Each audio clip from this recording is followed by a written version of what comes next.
Hello friends, नमस्कार। आप सभी का स्वागत है डेली करंट अफेयर्स के इस सेशन में। मैं ज्ञान तिवारी आप सभी का स्वागत करता हूं अनअकैडमी के इस प्लेटफॉर्म पर। Crack UPSC CSC GS with India's largest learning platform पर, इंडिया के लार्जेस्ट लर्निंग प्लेटफॉर्म पर हैं आप, जो कि नंबर ऑफ एजुकेटर्स और नंबर ऑफ लर्नर्स के आधार पे इंडिया का लार्जेस्ट एजुकेशन ग्रुप है।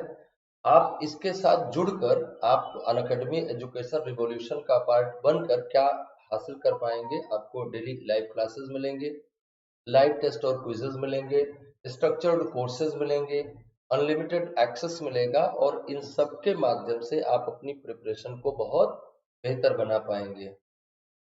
Prepare with 100 plus top educators, बहुत सारे टॉप एजुकेटर्स हैं अकेडमी के पास, 100 प्लस टॉप एजुकेटर्स हैं। इनके साथ मिलकर आप अपनी को बहुत बेहतर कर सकते हैं।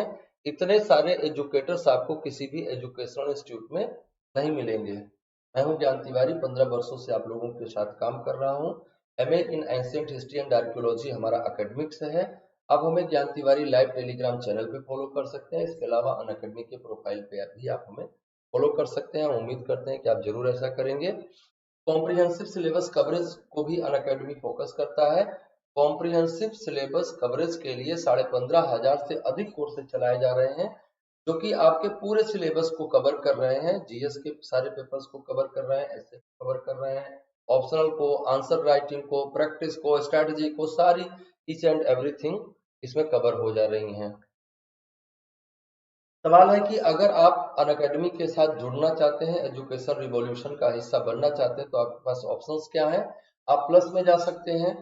प्लस में आपको फीस बताई गई है और इस फीस में आपको 10% डिस्काउंट मिलेगा। इस डिस्काउंट को अवेल करने के लिए आपको हमारा रेफरल कोड ज्ञान यूज करना होगा। ज्ञान रेफरल कोड यूज करने से आपको 10% का डिस्काउंट मिलेगा। आइकॉनिक प्लान की फीस यहाँ बताई गई है और इसमें भी आपको डिस्काउंट मिलेगा। उस डिस्काउंट को अवेल करने के लिए आपको एक रेफरल कोड की जरूरत पड़ती है।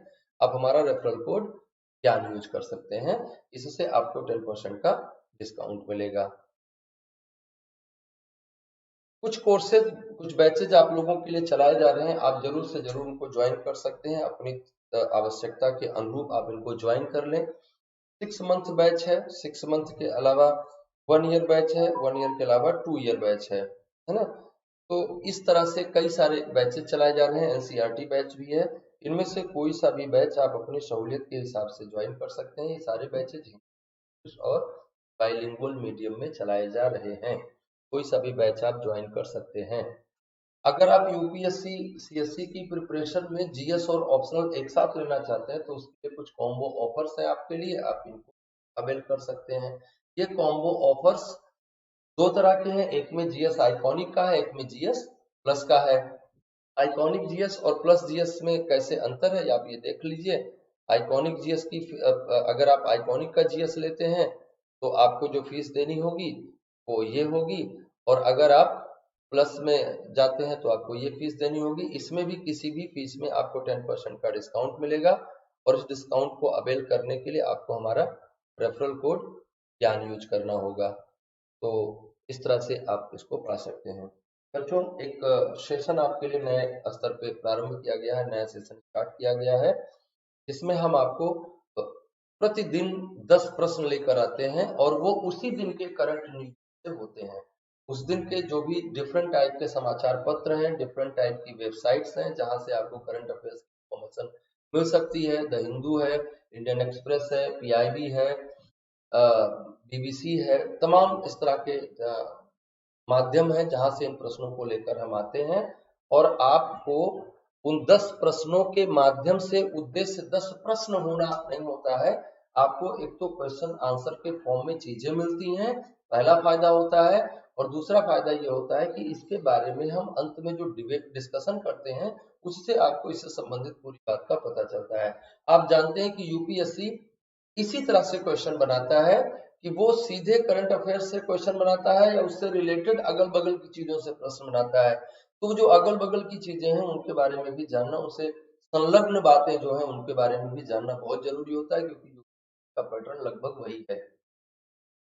डायरेक्टली वो एक दो क्वेश्चन ही पूछता है पूरे पेपर में, तो बहुत डायरेक्टली नहीं बल्कि उसके आसपास की चीजों को हमें जानना होगा।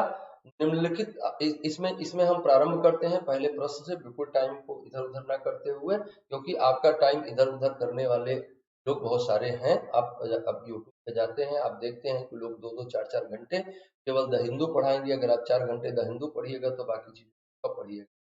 तो यहाँ पे क्या करेंगे, हम बहुत ही फोकस्ड हैं, बहुत ही कंसर्न है कि आपका प्रश्न जहां से आ रहा है सीधे उसी की बात करें हम, इधर उधर की बात नहीं करनी है ना। तो अभी हाल में इंटरनेशनल सोलर अलायंस चर्चा में रहा, जरा उस पर एक प्रश्न आप देखिए और बताइए कि क्या इसका सही जवाब है। निम्नलिखित कथनों पर विचार करें तथा सही उत्तर का चयन करें। अंतरराष्ट्रीय सौर गठबंधन सौर ऊर्जा से संपन्न देशों का एक संधि आधारित अंतर सरकारी संगठन है। अंतरराष्ट्रीय सौर गठबंधन की शुरुआत भारत और फ्रांस ने 30 नवंबर 2015 को पेरिस जलवायु सम्मेलन के दौरान की थी। भारत में अजय माथुर को अंतरराष्ट्रीय सौर गठबंधन के अगले महानिदेशक के रूप में नामित किया गया है। अजय माथुर वर्तमान में दिल्ली स्थित the energy and research institute के प्रमुख हैं। टेरी इसका नाम है, the energy and research institute के प्रमुख हैं। आपके ऑप्शन है केवल एक सही है, एक और 3 सही है, 1, 2 और 4 सही है, 1, 2 और 4 सही है। आपको ये बताना है। इंटरनेशनल सोलर अलायंस के बारे में ये सवाल है, जल्दी से बताइए आप जवाब, फिर आगे हम बताते हैं इसका जवाब क्या है। बच्चों, इसके सारे ऑप्शन सही हैं। अंतरराष्ट्रीय सौर गठबंधन सौर ऊर्जा से संपन्न देशों का एक संधि आधारित इंटर गवर्नमेंटल ऑर्गेनाइजेशन है। 30 नवंबर 2015 को पेरिस जलवायु सम्मेलन के दौरान भारत और फ्रांस ने इसका गठन किया।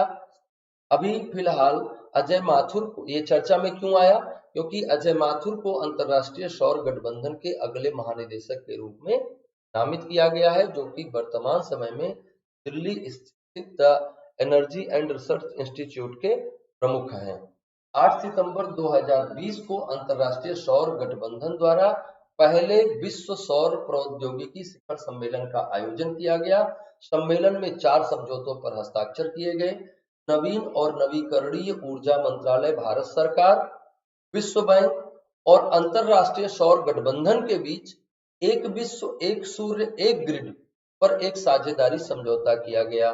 नवीन और नवीकरणीय ऊर्जा मंत्रालय, भारत सरकार, विश्व बैंक और अंतरराष्ट्रीय सौर गठबंधन के बीच एक विश्व एक सूर्य एक ग्रिड पर एक समझौता, साझेदारी समझौता हुआ।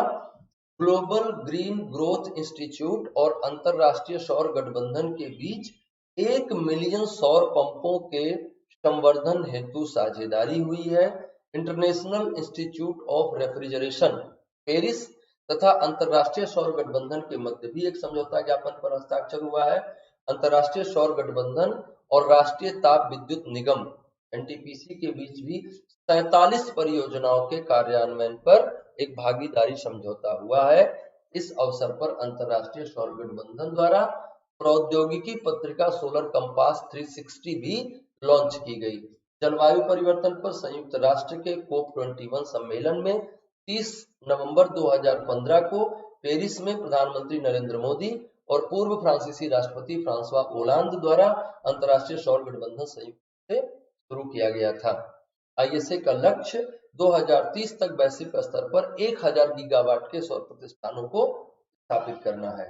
इसको जरूर से जरूर नोट करिए, ये बहुत महत्वपूर्ण है, क्लीन एनर्जी मिशन के लिए बहुत महत्वपूर्ण है और वैश्विक ऊर्जा संकट से निपटने का एक बहुत ही महत्वपूर्ण माध्यम है सोलर अलायंस। तो आप इसको जरूर से जरूर देखिएगा और आगे आने वाले एग्जाम्स के लिए बहुत इंपॉर्टेंट है, क्योंकि हमारे विश्व में, हमारे पृथ्वी ग्रह पर जो बहुत बड़ी समस्याएं हैं उनमें से एक समस्या ये भी है कि हम बढ़ती हुई आबादी की ऊर्जा आवश्यकताओं को कैसे पूरा करेंगे, और इन ऊर्जा आवश्यकताओं को पूरा करने के क्रम में जो इन्वायरमेंटल डिग्रेडेशन हो रहा है, जो पर्यावरणीय ह्रास हो रहा है, उसकी समस्या से हम कैसे निपट पाएंगे। तो पर्यावरणीय ह्रास की समस्या से भी निपटने के संदर्भ में जो इंटरनेशनल सोलर अलायंस है वो काम करता है, और इस क्षेत्र में भी कि कैसे हम वैकल्पिक ऊर्जा स्रोतों पर काम कर पाए, इस पर भी वो काम कर रहा है। तो जरूर से जरूर इसको ध्यान दीजिएगा, आगे के पेपर में क्वेश्चन यहाँ से पूछा जाएगा। एक दूसरा प्रश्न पर्यावरण पारिस्थितिकी के संबंध में है, जो कि अभी हाल में चर्चा में रहा और उसके कारण से ये प्रश्न आपके लिए आया। जरा इसको ध्यान से देखिए, निम्नलिखित कथनों पर विचार कीजिए तथा नीचे दिए गए कूट से सही उत्तर का चयन कीजिए। जायंट लेदरबैक कछुआ समुद्री कछुओं की 7 प्रजातियों में से सबसे बड़ा है। आर्कटिक और अंटार्कटिक को छोड़कर यह सभी महासागरों में पाए जाते हैं। हिंद महासागर में ये इंडोनेशिया, श्रीलंका और अंडमान व निकोबार द्वीप समूह में पाए जाते हैं। इसे भारत के वन्यजीव संरक्षण अधिनियम 1972 की एक में सूचीबद्ध करके कानूनी संरक्षण प्रदान किया गया है। 4 स्टेटमेंट हैं।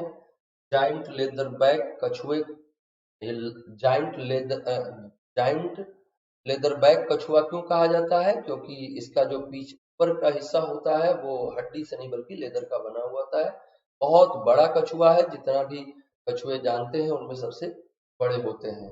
तो इनके बारे में ये प्रश्न आपसे पूछा गया है। जरा इसका जवाब दीजिए। केवल 1 और 2 सही है, 3 और 4 सही हैं, 1, 2 और 3 सही हैं, 1, 2, 3 और 4 सही हैं। अगर आपने हाल के समाचार पत्रों में कल के समाचार पत्र को आपने पढ़ा होगा या आपको पढ़ाया गया होगा तो ये जरूर डिस्कशन में आया होगा, क्योंकि बहुत महत्वपूर्ण है। बायोडायवर्सिटी कंजर्वेशन का वैश्विक प्रयास जो चल रहा है उसके दृष्टिकोण से ये महत्वपूर्ण है। तो बताएं बच्चों, कौन सा सही है इसमें? इसमें सारे विकल्प सही हैं, 1, 2, 3 और 4 सभी सही हैं। अंडमान और निकोबार द्वीप समूह में पर्यटन और बंदरगाह विकास संबंधी प्रस्तावों से हिंद महासागर के इस भाग में विशालकाय चर्मपृष्ठ कछुआ जाइंट लेदरबैक टर्टल की कुछ सबसे महत्वपूर्ण प्रजनन स्थलों के भविष्य पर संरक्षणवादियों ने चिंताएं व्यक्त की हैं। इसी संदर्भ में ये चर्चा में आया है।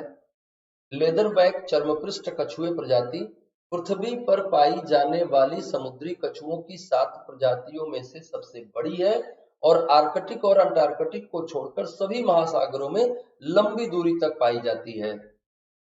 हिंद महासागर क्षेत्र में ये प्रजाति केवल इंडोनेशिया, श्रीलंका और अंडमान और निकोबार द्वीप समूह में घोंसला बनाते हैं।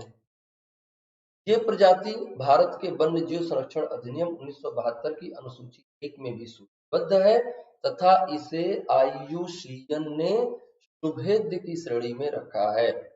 IUCN क्या है? International union for conservation of nature and natural resources. क्या नाम है संस्था का? International union for conservation of nature and natural resources. ये क्या करती है बच्चों? ये एक रेड डाटा बुक इश्यू करती है, जिसके माध्यम से ये बताती है कि दुनिया में कौन कौन सी प्रजातियां हैं, जीवों की कौन कौन सी प्रजातियां हैं जो इंडेंजर्ड हैं, जो खतरे में हैं, संकटापन्न हैं, समाप्त होने वाली हैं या वल्नरेबल है। कई सारी कैटेगरीज में वो रेड डाटा बुक को जारी करती है। वल्नरेबल का मतलब है कि वो सुभेद्य हैं, मतलब कि समस्याओं से सुभेद्य हैं और वो खतरे में हैं किसी न किसी तरह से। पर्यटन संवर्धन और बंदरगाह विकास के लिए सरकार के प्रस्ताव से इस प्रजाति को खतरा हो सकता है। समुद्री क्षेत्रों में पर्यटन संवर्धन और बंदरगाह विकास के लिए सरकार जो प्लान कर रही है, कल हम लोगों ने एक प्रश्न आपके लिए लिया था ब्लू इकोनॉमी का। तो ब्लू इकोनॉमी के संदर्भ में जो काम किए जा रहे हैं उससे भी इस प्रजाति को खतरा हो सकता है। और जब हम कल ब्लू इकोनॉमी की बात कर रहे थे तो हमने कहा था कि ब्लू इकोनॉमी का एक सबसे बड़ा चैलेंज क्या है? ब्लू इकोनॉमी के समक्ष सबसे बड़ा चैलेंज है कि कैसे वो बायोडायवर्सिटी को मेंटेन करे और इंटरनल वैल्यू ऑफ ओशियन को भी मेंटेन रखे। ये बहुत बड़ा चैलेंज है उसके सामने। अगले प्रश्न पर चलते हैं। बहुत महत्वपूर्ण प्रश्न है। दुनिया पेयजल संकट से ग्रस्त है, उस पर एक सवाल है आपके लिए। ये भी चर्चा में रहा कल के समाचार पत्र में, आप जरूर से जरूर इसको ध्यान दें। आवास और शहरी मामले मंत्रालय ने हाल ही में जल जीवन मिशन शहरी के तहत पेयजल सर्वेक्षण शुरू किया है। ये सर्वेक्षण 10 शहरों आगरा, बदलापुर, भुवनेश्वर, चूरू, कोच्चि, मदुरई, पटियाला, रोहतक, सूरत और तुमकुर में पायलट आधार पर किया गया है। इस सर्वेक्षण में पानी के वितरण, अपशिष्ट जल के पुनः उपयोग और जल निकायों की मैपिंग का आकलन किया जाएगा। इन कथनों पर विचार करें। केवल एक सही है, केवल दो सही है, एक और तीन सही है, एक, दो और तीन सही है। बताएं।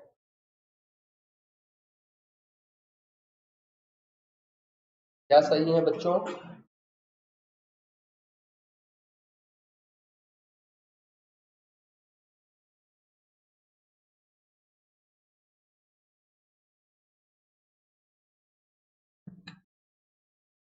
एक, दो और तीन, तीनों स्टेटमेंट सही हैं।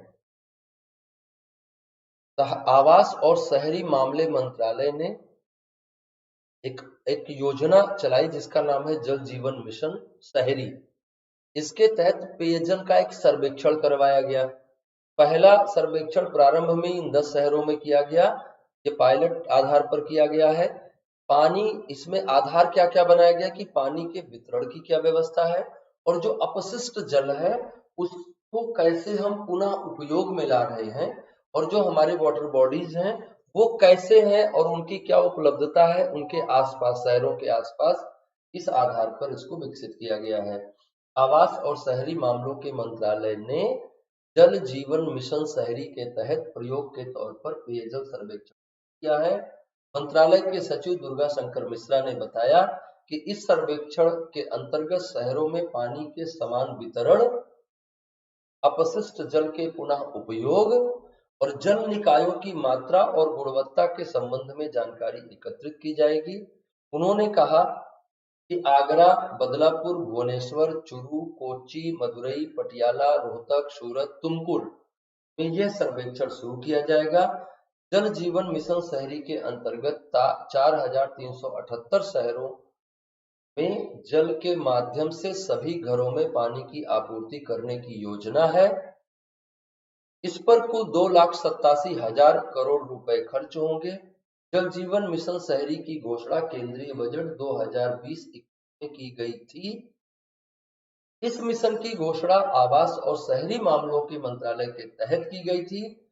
यह कार्यात्मक नलों वाले सभी घरों में पानी की आपूर्ति के लिए सार्वभौमिक कवरेज प्रदान करने का प्रयास करेगा। सार्वभौमिक कवरेज सभी वैधानिक शहरों में प्रदान की जाएगी। इस मिशन को सतत विकास लक्ष्य सस्टेनेबल डेवलपमेंट गोल 6, कल हम लोगों ने बात करी थी सस्टेनेबल डेवलपमेंट गोल नंबर 14, किसके संदर्भ में सस्टेनेबल डेवलपमेंट गोल 14 की बात की गई थी? सस्टेनेबल गोल डेवलपमेंट 14 बात की गई थी ब्लू इकोनॉमी के संदर्भ में। जरूर से जरूर इन बातों को कोट कर लिया करें, इन बातों को अंडरलाइन कर लिया करें, अपने नोटबुक में नोट कर लिया करें या इस क्लास का प्रिंट आउट निकाल लिया करें, क्योंकि बहुत इंपॉर्टेंट है, बहुत सारा कवरेज कर रहा है। आपको बिल्कुल इसके अलावा कहीं और जाने की जरूरत नहीं है। मैं निश्चित तौर पर कह रहा हूं कि सारे प्रश्न आपको यहाँ से मिल जाएंगे। बजट 2020-21 में इस मिशन के लिए 2,87,000 करोड़ रुपए के परिव्यय का प्रस्ताव किया गया है। इसमें अमृत मिशन के लिए वित्तीय सहायता जारी रखने के लिए 10,000 करोड़ रुपए शामिल है। यह मिशन जून 2015 में आवास और शहरी मामलों के मंत्रालय द्वारा शुरू किया गया था। यह मिशन ये सुनिश्चित करता है कि हर घर में सीवरेज कनेक्शन और नल के पानी का उपयोग हो।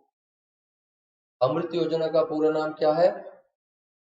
इसका जरूर से जरूर बताएं, डिस्क्रिप्शन बॉक्स में इसका फुल फॉर्म बताएं कि अमृत AMRUT किसी बड़े नेता के नाम पर का नाम रखा गया है और ये शहरी विकास योजना है। अगला प्रश्न हमारा रक्षा से संबंधित है, इस पर भी आप विचार करें और सही उत्तर का चयन करें। भारतीय रक्षा के संदर्भ में हाल ही में सुर्खियों में रहा अर्जुन MK1A के संदर्भ में निम्नलिखित कथनों पर विचार कीजिए। प्रधानमंत्री श्री नरेंद्र मोदी ने चेन्नई में आयोजित एक समारोह में Arjun main battle tank mark 1A MK1A भारतीय सेना को सौंप दिया। DRDO के लड़ाकू वाहन अनुसंधान एवं प्रतिष्ठान चेन्नई द्वारा इस युद्धक टैंक को स्वदेशी रूप से डिजाइन, विकसित और निर्मित किया है? दिए गए कूट से सही उत्तर का चयन करें। पहला है केवल एक सही है, दूसरा केवल दो सही है, एक और दो दोनों सही हैं, या एक और दो दोनों गलत हैं। सही जवाब बताएं आप क्या है इसमें से।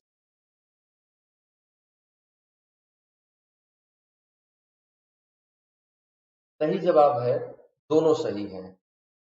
प्रधानमंत्री श्री नरेंद्र मोदी ने चेन्नई में आयोजित एक समारोह में Arjun main battle tank mark 1A को सेना को सौंप दिया। हाल ही में भारत के प्रधानमंत्री श्री नरेंद्र मोदी ने स्वदेशी रूप से विकसित Arjun main battle tank MK1A भारतीय सेना को सौंप दिया।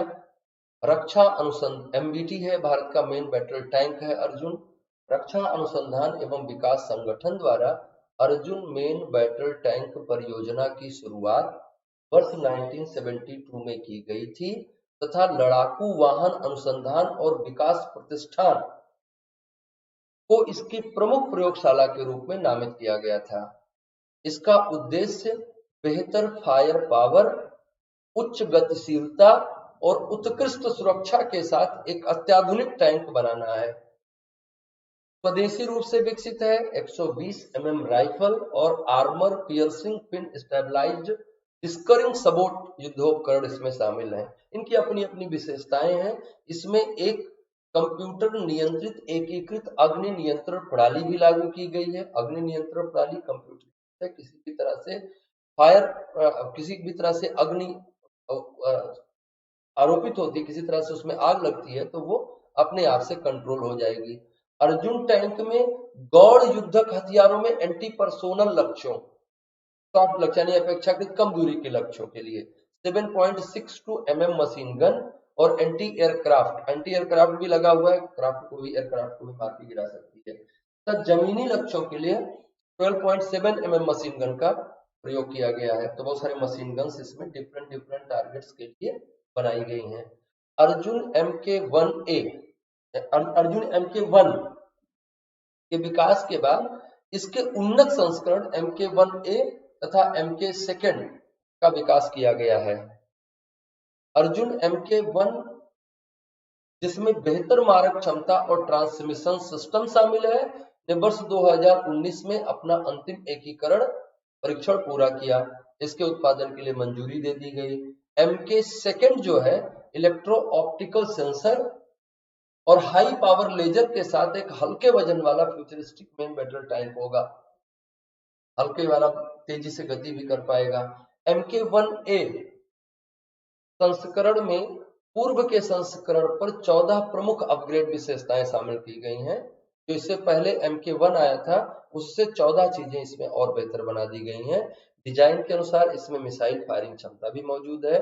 हालांकि सबसे बड़ी उपलब्धि यह है कि इस नवीनतम संस्करण में 54.3% स्वदेशी सामग्री का उपयोग किया गया है, जबकि पूर्व के संस्करण में 41% स्वदेशी सामग्री का प्रयोग किया गया था। एक और चीज जाने बच्चों, वो है कंचन। क्या है ये? नवविकसित कंचन मॉड्यूलर आर्मर इस टैंक को सभी प्रकार के टैंक रोधी युद्धोपकरणों से सुरक्षा प्रदान करता है। कंचन का निर्माण defence metallurgical research laboratory DRDO की एक प्रयोगशाला है के द्वारा किया गया है। बहुत महत्वपूर्ण है, इसके बारे में आप जाने, है ना।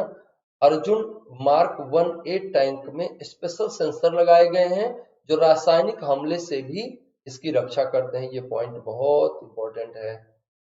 सेना को 118 अर्जुन मार्क 1A टैंक दिए गए। सेना के लिए 84,000 करोड़ की कीमत पर 118 टैंक खरीदे गए हैं, यानी एक टैंक की कीमत करीब 711 करोड़ रुपए है। सेना के पास पहले से 124 अर्जुन टैंक हैं। हालांकि वो परंपरागत तकनीकी के टैंक हैं, पर फिर भी हैं, और अभी ये 118 और दिए गए हैं। भारतीय सेना के बख्तरबंद कोर में इन टैंकों की 2 रेजिमेंट बनेगी। एक रेजिमेंट पश्चिमी राजस्थान में होगा, जहां से पाकिस्तान इस टैंक के निशाने पर होगा। पाकिस्तान की बात आते ही आपको अच्छा लगने लगता है। हमारी रक्षा उपलब्धियां ज्यादा आपको प्रेरित करने लगती हैं जब बात करते हैं हम लोग पाकिस्तान और चीन की। निम्नलिखित कथनों पर विचार करें, सही विकल्प का चयन करें।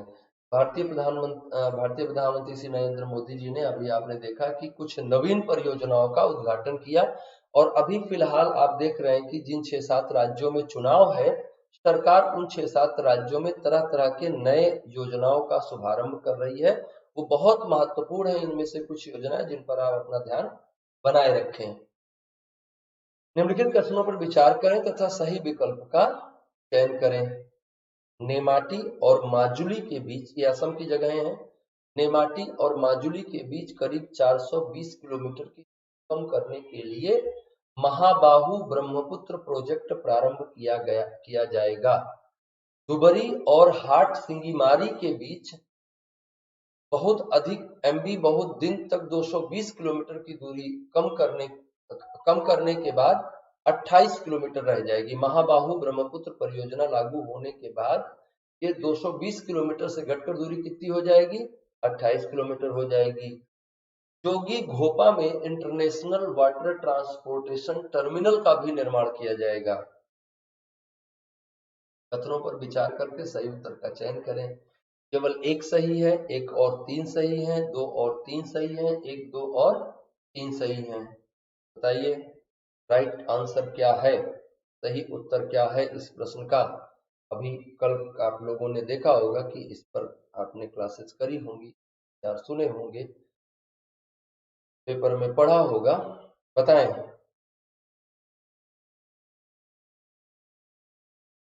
बच्चों इसमें ऑप्शन डी सही होगा, इसके तीनों स्टेटमेंट सही हैं। इसके बारे में थोड़ा जानते हैं कि क्या है ये। प्रधानमंत्री श्री नरेंद्र मोदी 18 फरवरी को वीडियो कॉन्फ्रेंसिंग के जरिए महाबाहु ब्रह्मपुत्र प्रोजेक्ट का शुभारंभ किया। इस प्रोजेक्ट के तहत निमाड़ी, माजुली द्वीप, उत्तरी गुवाहाटी, दक्षिणी गुवाहाटी और धुबरी हाट सिंगीमारी के बीच रोपैक्स पोत चलाए जाएंगे। अभी सड़क मार्ग के माध्यम से इन क्षेत्रों की दूरी तय करने के लिए करीब 680 किलोमीटर का सफर तय करना होता है। इस परियोजना के लागू हो जाने से यह दूरी घटकर मात्र 43 किलोमीटर रह जाएगी, 43 किलोमीटर रह जाएगी। यह परियोजना क्षेत्र के लघु उद्योगों को ट्रांसपोर्टेशन की सुविधा उपलब्ध करवाएगी, को लाभ पहुंचाएगी। इनके अतिरिक्त असम में ब्रह्मपुत्र नदी पर कई तरह के टूरिज्म पॉइंट विकसित करने की योजना भी भारत सरकार घोषित करेगी। ईज ऑफ डूइंग बिजनेस के लिए डिजिटल प्रॉब्लम सॉल्विंग सिस्टम की शुरुआत भी की जाएगी। दुबरी फूलवाड़ी ब्रिज की आधारशिला भी रखी गई कल ही। तो ये सारे काम कल सरकार द्वारा 18 फरवरी 2021 को सरकार द्वारा कई योजनाओं को अनाउंस किया गया, जिनमें ये सारी आप नोट कर लें क्या क्या रहा। इसमें से ये जो असम का प्रोजेक्ट है ये बहुत महत्वपूर्ण है, क्योंकि ये कई और तरह से पूछा जाएगा। भारत में जलमार्गों की स्थिति के आधार पर आपके लिए एक बहुत महत्वपूर्ण उपलब्धि है, मानवता के लिए बहुत महत्वपूर्ण उपलब्धि है, नासा के लिए बहुत महत्वपूर्ण उपलब्धि है विज्ञान के क्षेत्र में। इस पर एक प्रश्न आप देखिए जरा, क्या है इसका सही आंसर बताइए हमको। नासा का परसिवरेंस रोवर 18 फरवरी को मंगल के जजीरों क्रेटर पर उतरा। परसिवरेंस मार्स रोवर और इंजीन्यूटी हेलीकॉप्टर मंगल ग्रह पर कार्बन डाइऑक्साइड से ऑक्सीजन बनाने का काम करेंगे। परसिवरेंस रोवर 1000 किलोमीटर तक परमाणु ऊर्जा से चलने वाला रोवर है। यह रोवर मंगल ग्रह पर 10 साल तक काम करेगा। कृपया इन कथनों पर विचार करें और इनसे सही उत्तर का चयन करें। बताएं कि सही जवाब क्या है। परसिवरेंस रोवर 18 फरवरी को मंगल के जजीरों क्रेटर पर उतारा गया। मंगल ग्रह पर बहुत सारे एक्सपेरिमेंट किए जा रहे हैं और इस संभावना के साथ किए जा रहे हैं कि पृथ्वी की तरह ही वहां पर भी जीवन की उपलब्धता हो सकती है, और वो जीवन की अनुकूलता है तो फिर यहाँ से ले जाकर वहां कुछ लोगों को बसाया भी जा सकता है। और पृथ्वी ग्रह अब रहने के लायक नहीं रह जाएगा आने वाले 100-150-200 सालों में। हालांकि बहुत सारे वैज्ञानिक कह रहे हैं कि आने वाले 100 वर्षों में पृथ्वी ग्रह रहने की नहीं रह जाएगा। हालांकि हम जानते हैं कि जो इस बात को कह रहा है वो इस बात के प्रयास में भी लगा हुआ है कि कैसे पृथ्वी ग्रह रहने के लायक रहे।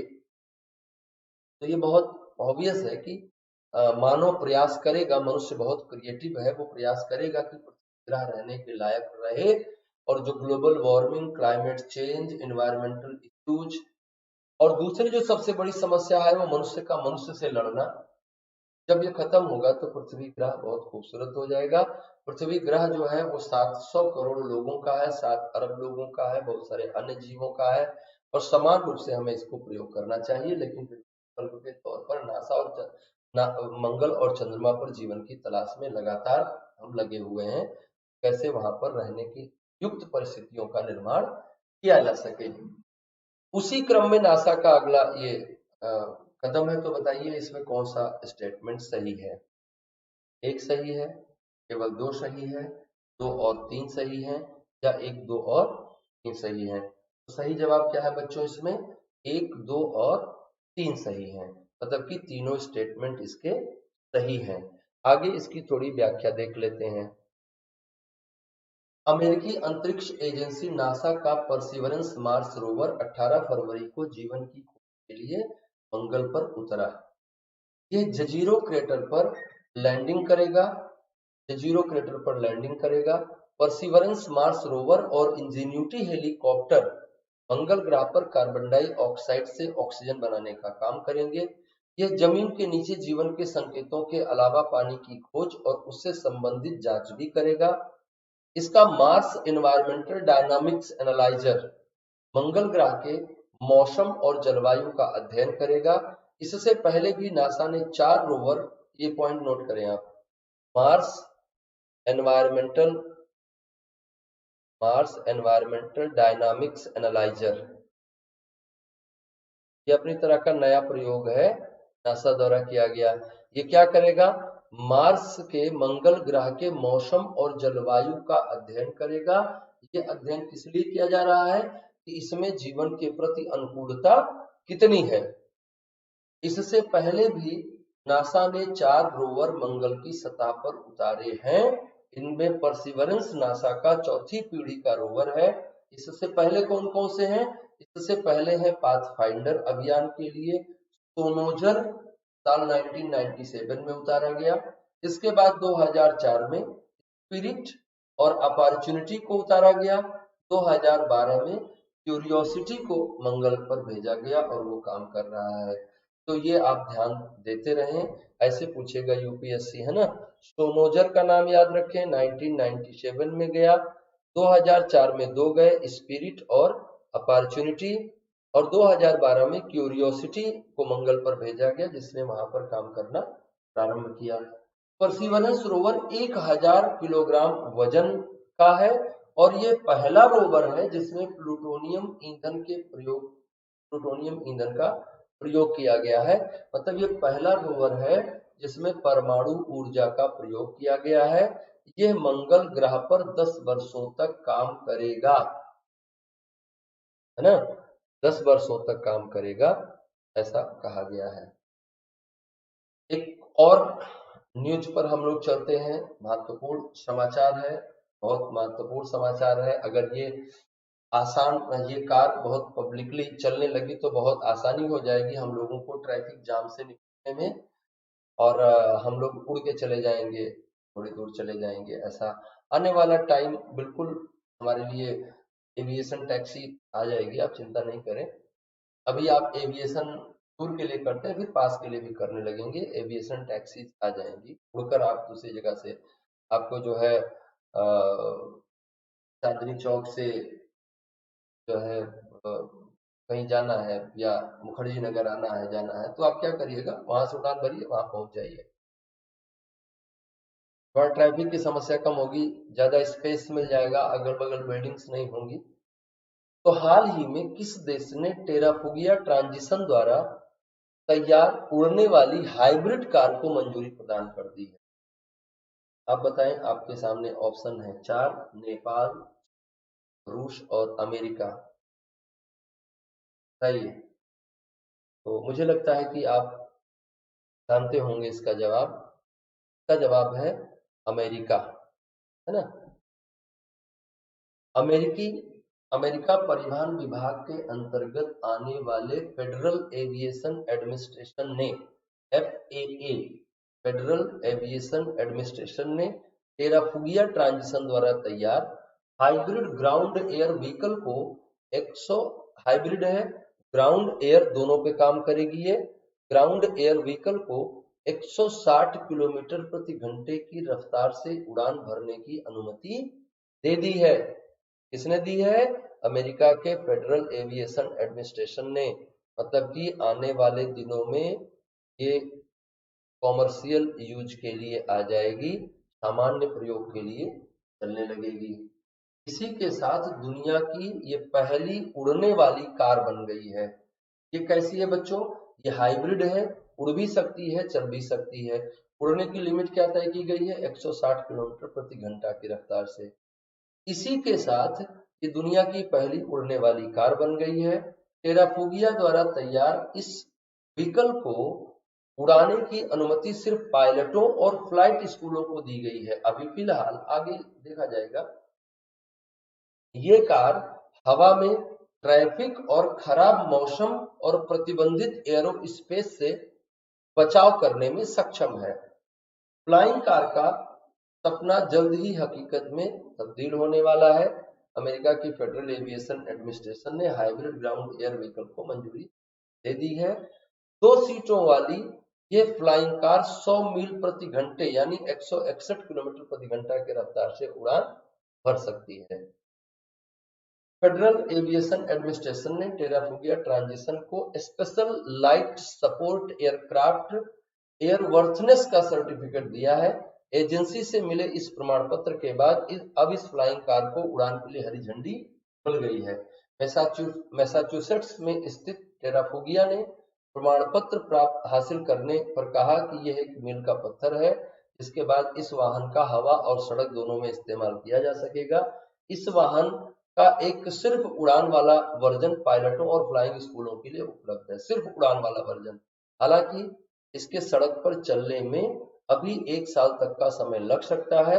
इस वाहन को अभी सड़क सुरक्षा मानकों के हिसाब से प्रमाण पत्र पाने की जरूरत है। सड़क सुरक्षा मानकों में उसको देखेंगे, लड़ा भिड़ा के देखते हैं। जब सारी मानकों को पूरा करेगा तो उसको सड़क पर चलने की अनुमति भी मिल जाएगी और उड़ने की अनुमति तो मिल गई है। अभी केवल उसका उड़ने वाला वर्जन ही प्रयोग में लाया जा रहा है। तो आगे आने वाले दिनों में आप इस बात के लिए तैयार रहिए कि आपके पास एक ऐसी कार होगी जिसमें आप बैठ के चलेंगे और जहां आपको ट्रैफिक लगेगा वहां से आप उड़ के आगे चले, है ना। तो आप बहुत अच्छे युग में जाने वाले हैं। इसके लिए जरूरी है कि आप IAS बन जाए, है ना। एक मेहनत करें और IAS बन जाए ताकि उस कार को आप खरीद सकें। संयुक्त निम्नलिखित कथनों पर विचार करें। एक और भी जैसा कि आप जानते हैं कि प्रश्नों में हम बहुत सारा वैरायटी लेके आते हैं। उसमें एक व्यक्तियों पर भी प्रश्न रहता है, साइंस टेक्नोलॉजी पे भी प्रश्न रहता है, इन्वायरमेंटल इश्यूज पे प्रश्न रहता है, इकोनॉमी पे रहता है। तो बहुत सारा वैरायटी रहती है क्वेश्चंस में। तो उसी क्रम में एक और क्वेश्चन आपके लिए है जो कि व्यक्ति से संबंधित है। संयुक्त राष्ट्र के पूंजी विकास कोष ने भारतीय मूल के निवेश और विकास बैंकर प्रीति सिन्हा को अपना कार्यकारी सचिव किया है। सिन्हा ने जूडिथ कार्ल का स्थान लिया और 15 फरवरी 2021 को संस्था में सर्वोच्च नेतृत्व rank UNCDF United Nations capital development fund के कार्यकारी सचिव के रूप में अपना कार्यकाल शुरू किया। दोनों कथनों पर विचार करें, सही उत्तर का चयन करें। पहला ऑप्शन है केवल एक सही है, दूसरा ऑप्शन है केवल 2 सही है, तीसरा ऑप्शन है 1 और 2 दोनों सही है, चौथा ऑप्शन है 1 और 2 दोनों गलत है। बताएं, सही उत्तर का जवाब दें। सही जवाब दें प्रश्न का। सही जवाब क्या है बच्चों? 1 और 2 दोनों सही हैं। क्यों सही है? व्याख्या थोड़ा सा आगे कर लें। हालांकि इसमें बहुत ज्यादा व्याख्या की जरूरत नहीं है, जितना समझने की संयुक्त राष्ट्र संघ ने 15 फरवरी को संयुक्त राष्ट्र पूंजी विकास कोष के कार्यकारी सचिव के रूप में प्रीति सिन्हा को नियुक्त किया है। सिन्हा ने सोमवार को UNCF United Nation capital development fund के कार्यकारी सचिव का पदभार संभाल लिया।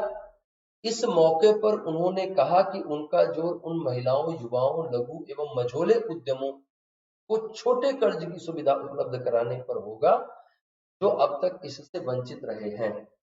संस्थान का गठन 1966 में हुआ था, 1966 में हुआ था। United Nation capital development fund का गठन 1966 में हुआ था। इसका मुख्यालय न्यूयॉर्क में है। यह कम विकसित देशों को छोटे कर्ज उपलब्ध करवाता है। थोड़ी बात आप यूएनसीडीएफ के बारे में भी जान गए। Preeti Sinha financing for development LLC की सीईओ और प्रेसिडेंट के रूप में काम कर चुकी हैं, जो जेनेवा की एक डेवलपमेंट फाइनेंस फर्म है। तो इनका पीछे का इतिहास भी इसी तरह का रहा है ना। आगे प्रश्न पर हम लोग चर्चा करते हैं, इसको आप ध्यान से पढ़ लें प्रश्न को एक बार।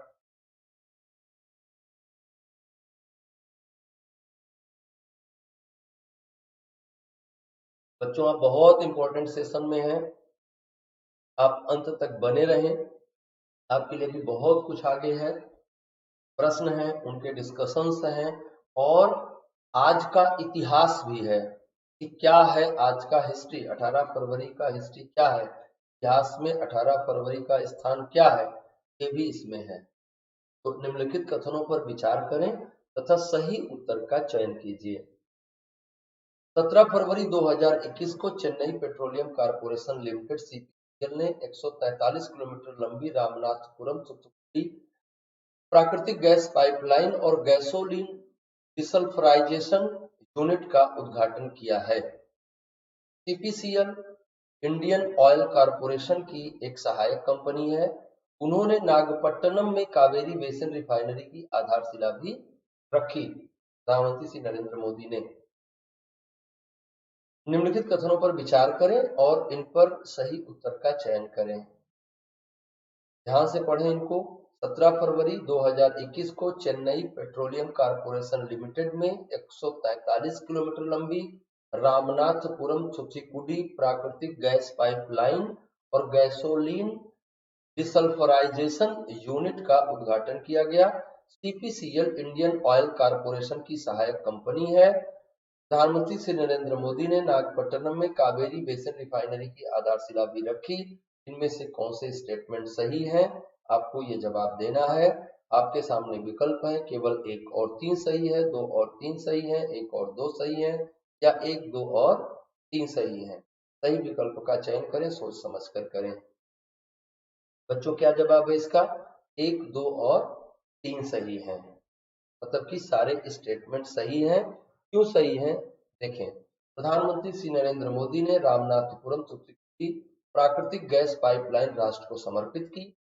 इस दौरान उन्होंने कहा कि भारत ऊर्जा की बढ़ती मांग की पूर्ति के लिए काम कर रहा है। भारत ऊर्जा आयात पर निर्भरता को भी कम कर रहा है। हम अपने आयात स्रोतों में विविधता ला रहे हैं। प्रधानमंत्री मोदी ने आगे कहा कि 2019-20 में हम रिफाइनिंग कैपेसिटी में विश्व के चौथे स्थान पर थे।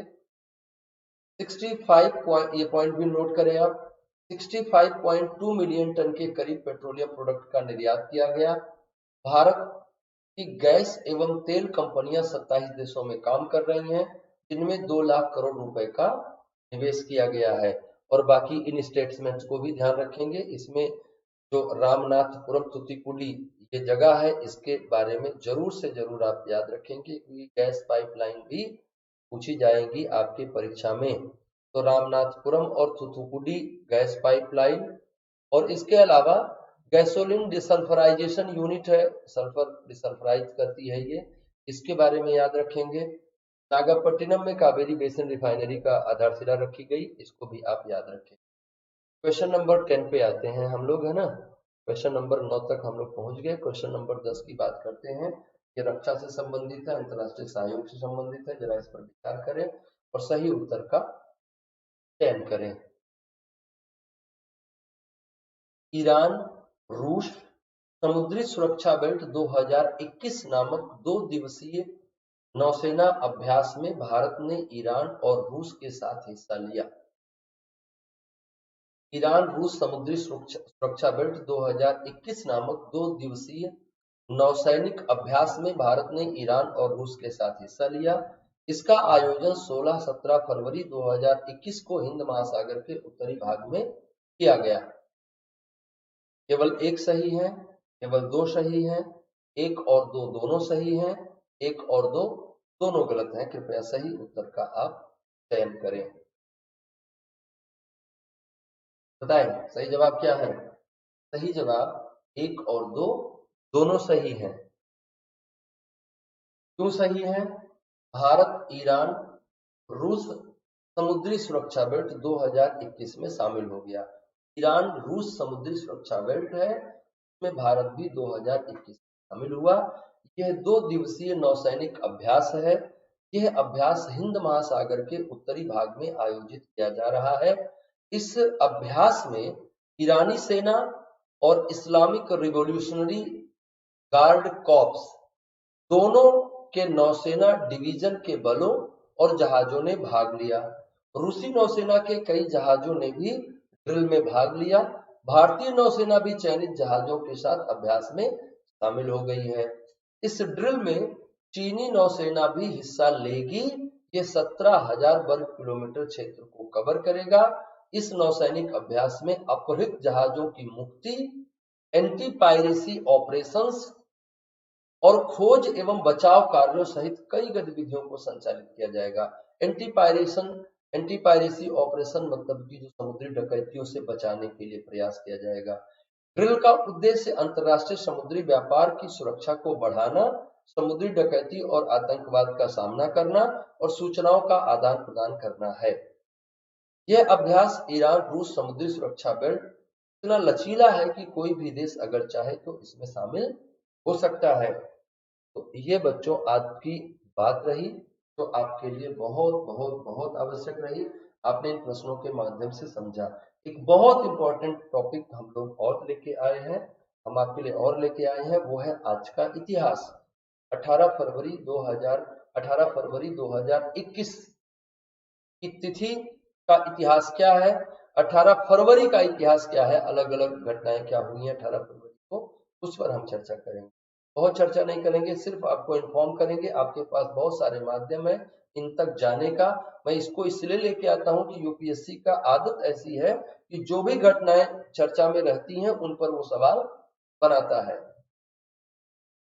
18 फरवरी 2014 को आंध्र प्रदेश का विभाजन कर तेलंगाना के रूप में देश के 11वें राज्य की स्थापना का प्रस्ताव लोकसभा में पारित किया गया था। 18 फरवरी 2006 को महाराष्ट्र के पोल्ट्री फार्म में भारत का पहला बर्ड फ्लू केस दर्ज हुआ था। 18 फरवरी 2001 को दिल्ली से लाहौर जा रही समझौता एक्सप्रेस में भीषण बम धमाका हुआ था, जिसमें करीब 68 लोगों की मौत हो गई थी। 18 फरवरी 1999 को बांग्लादेश और भारत के बीच बस सेवा पर एक समझौता हुआ था। 18 फरवरी 1979 अमेरिका ने भारत को 1664 करोड़ रुपए का चेक दिया, जो दुनिया में सबसे बड़ी रकम का चेक माना जाता है। 18 फरवरी 1979 सहारा रेगिस्तान में पहली बार अब तक के रिकॉर्ड में आखिरी बार बर्फ गिरी। 18 फरवरी 1971 भारत ने अरबी सैटेलाइट के जरिए ब्रिटेन के साथ पहला उपग्रह संपर्क स्थापित किया। 18 फरवरी 1965 को गाम्बिया को ब्रिटेन से आजादी मिली। 18 फरवरी 1946 मुंबई में रॉयल इंडियन नेवी ने विद्रोह किया। 18 फरवरी 1911 में विमान से पहली बार डाक पहुंचाने का काम भारत में हुआ। 18 फरवरी 1960 लिखा गया है, आप इसको 1906 समझेंगे। 1906 श्यामजी कृष्ण वर्मा ने इंडिया होम रूल सोसाइटी की स्थापना की। 18 फरवरी 1906 श्यामजी कृष्ण वर्मा ने इंडिया होम रूल सोसाइटी की स्थापना की। 18 फरवरी 1883 भारतीय क्रांतिकारी मदन लाल धिंगरा का जन्म हुआ। इन्होंने WH कर्नल वाइली, जो कि secretary of state for India थे, की गोली मारकर हत्या कर दी थी, और ये श्यामजी कृष्ण वर्मा की होम रूल सोसाइटी के भाग थे। 1906 में श्यामजी कृष्ण वर्मा ने इंडिया होम रूल सोसाइटी की स्थापना की थी। इसके अलावा श्यामजी कृष्ण वर्मा ने श्याम जी कृष्ण वर्मा ने इंडिया हाउस भी बनाया था लंदन में, जो कि एक हॉस्टल के रूप में काम करता था। भारत से जाने वाले छात्र वहां पर अध्ययन करते थे, और उन्हीं के छात्र थे मदन लाल धींगरा, जो कि केमिकल इंजीनियरिंग में बीटेक कर रहे थे, और बाद में इन्होंने WH कर्नल वायली की गोली मारकर हत्या कर दी। 18 फरवरी 1836 स्वामी विवेकानंद के गुरु रामकृष्ण परमहंस उर्फ गदाधर चटर्जी का जन्म हुआ था। तो बच्चों, ये रहा आज का इतिहास और आज का करंट अफेयर्स, दोनों को हमने एक साथ आपके लिए प्रस्तुत किया, और आपको जरूर से जरूर ये अच्छा लगा होगा। आपसे निवेदन है कि आप इसको बहुत सारे लोगों में प्रचारित प्रसारित करें। Submit to transform your CSC preparation. अपनी CSC प्रिपरेशन को ट्रांसफॉर्म करने के लिए आप जरूर से जरूर इसमें पार्टिसिपेट करें। ये एक बहुत महत्वपूर्ण सबमिट है। इसका पहला वर्जन हो चुका है, दूसरे वर्जन में आपका स्वागत है। फरवरी 20 और 21 को यह आयोजित किया जाएगा। 2 दिनों में 70 से अधिक स्पीकर्स होंगे, 20 टॉक्स एंड डिस्कशंस होंगे, हैंड ऑन वर्कशॉप्स होंगे। आप जरूर से जरूर इसमें पार्टिसिपेट करें। इसके लिए अभी अभी अभी अभी तुरंत रजिस्टर करें। अनअकैडमी कॉम्बैट में भी पार्टिसिपेट करें। इसका अगला अंक जो है 28 फरवरी को 11 बजे होना है। इसमें अपने आप को एनरोल करें, और इस एनरोलमेंट के लिए आप हमारा रेफरल कोड ज्ञान यूज करें। इस क्लास को लाइक करें, शेयर करें, सब्सक्राइब करें, और अपनी प्रिपरेशन को बहुत बेहतर करने के लिए प्लस और आइकॉनिक सब्सक्रिप्शंस लें, और प्लस और आइकॉनिक सब्सक्रिप्शंस के माध्यम से अपनी प्रिपरेशन को बहुत बेहतर बनाएं। और ऐसा करने के लिए हमारा रेफरल कोड ज्ञान यूज करें, इससे आपको 10% का डिस्काउंट मिलेगा। ज्ञान तिवारी लाइव टेलीग्राम चैनल को सब्सक्राइब करें। यहाँ से क्लास के नोट्स और क्लास की इंफॉर्मेशन आपको प्रॉपरली मिलती रहेगी। बच्चों, आज के लिए इतना ही। आप अपना बहुत ख्याल रखें, बहुत खुश रहें, बहुत प्रसन्न रहें, अपने चारों ओर खुशियां भी खेलते रहें। हम लोग फिर से मिलेंगे, तब तक के लिए नमस्कार।